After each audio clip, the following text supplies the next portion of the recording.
A few moments later. First step po natin ay mapipiki po tayo ng 30 mula dito. Tapos, mula dito, 18.5. Dire-diretso na yan. Mismo dyan sa Orinoco. Yan ang magiging piki ng base. Dito ko sa finish yan. 4 lang para maging guide. Mamaya, pakita ko sa inyo. Na-assemble na po. Bali, mula dito, 30 dapat yung magiging niya. Pero ayusin pa to. 30 lang. Poste na. Yan, ganyan. Itong bakal na to, dapat ang fit siya. Yung pinaka-coverage. Yan. Tapos lahat ng ano yan, tatalian po yan, tatalian. Mimaya, ipapakita namin sa inyo kung paano yan nabuo. Yan. Yan. Ayan yung sinasabi namin. Marit lang kapre mo. Yan. Tatama ka sa ano eh. Nanamin na 70. Nanamin na yung share mo pag yung 70 siya, 70. Yan, 70. Tapos, mangyayari yan, yung poste niyan, ay magkakaroon siya ng cover. Yung cover niya, mula dito, sa guhit na to. yung sasandalan ng poste mo. Tapos yung nakatayong Yung dapat yan. poste niya, meron siyang 40. Dapat, talabas na. Bali, ginawa niyang diskarte. Hindi mo siya mauubos. Nilin niya dito ng ano, Dapat yan nasa labas yung... para madali niya ipasok yung angka. Tapos yung umang yan, yung bakal na nakatayong yan. Dapat nakapasok yung covering. Yan, kasama yan. Yan. Para meron siyang pagkakapitan. 40 na.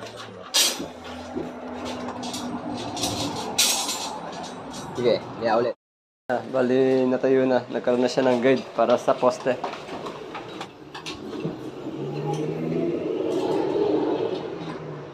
Ano pong masasabi nyo? Okay.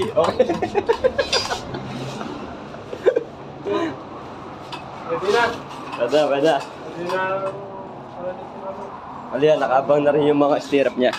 Tapos, Para itataas na lang. May PG na rin siya dito ng ano, 20-20. Kaso kulang ng 5, pang masahe. Hindi, 20-20 lang yan. nawawala yung meters. Bali, yan.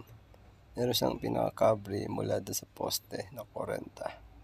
Bali, yung kabilang side kasi 1.5.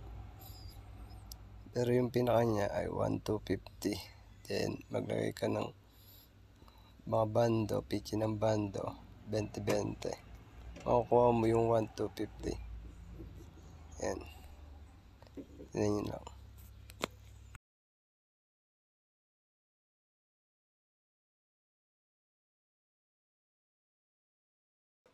Ayan na po, bubuo na. Yan, ay ito. Importante rin yun nandito, cabri. 40. Option niya, tulad kanina, 20-20, PG. Ganun din sa kabila. Yan, bali, katapos na yan. Kala mo nga. Bilis no? Malaki pati tinigirong doon. Bilis ba? Bye-bye!